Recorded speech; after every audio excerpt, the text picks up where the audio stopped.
करते हैं वो लोग। जॉनी जब वहाँ स्टंट लगाने के लिए जाता है तो वहाँ गाड़ियों की जगह 6 बड़े हेलीकॉप्टर्स होते हैं और आज जॉनी ने इन हेलीकॉप्टर्स के ऊपर से जंप लगानी थी। अब टाइम आता है जंप लगाने का और दिखाया जाता है कि जॉनी ने बड़े आराम से जंप लगा ली। सब लोग बहुत हैरान होते हैं। इसके बाद वो रॉक्सी से मिलने जाता है जो कि उससे बहुत नाराज थी। वो इसलिए क्योंकि इन दोनों ने मिलकर कहीं दूर चले जाना था, लेकिन जॉनी उससे मिलने तक नहीं आया। लेकिन जॉनी उसे किसी तरह मना लेता है और रात 8 बजे वो लोग एक मीटिंग रखते हैं। जॉनी जब रेडी हो रहा होता है तो देखता है कि उसके हाथ काफी रेड हो गए थे और जब वो उस पर पानी डालता है तो देखता है कि उसके हाथों से धुआं उठने लगता है और उसके बाद उसको अपना नाम सुनाई देता है।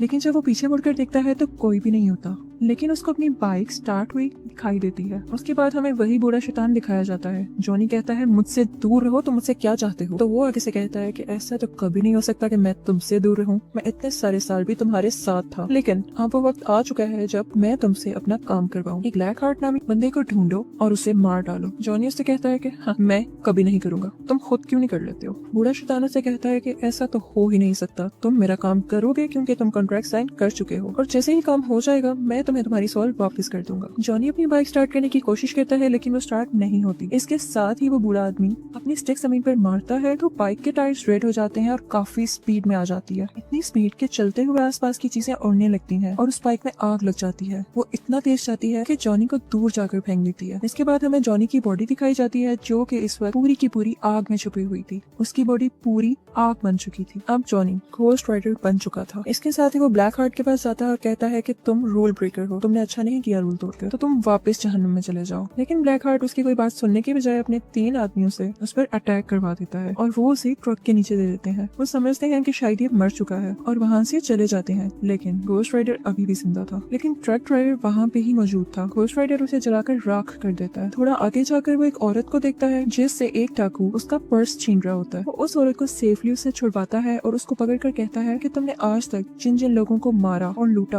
उन सब लोगों का दर्द मेरी आंखों में देखकर महसूस करो। उसके बाद उसको उन सब का पेन और दर्द फील होने लगता है जिसकी वजह से उसकी डेथ हो जाती है। इनफैक्ट घोस्ट राइडर के पास एक ऐसी पावर थी जिसकी वजह से वो उन लोगों को उनके गुनाहों की सजा दे सकता था। इसके बाद हमें ये रियलाइज होता है कि जहाँ जहाँ से घोस्ट राइडर की बाइक गुजरती है वो जगह आग से लाल हो जाती है। फिर हमें जॉनी अपनी असली हालत में वापस आता हुआ दिखाई देता है। जिस जगह वो बेहोश होता है वो एक कब्रिस्तान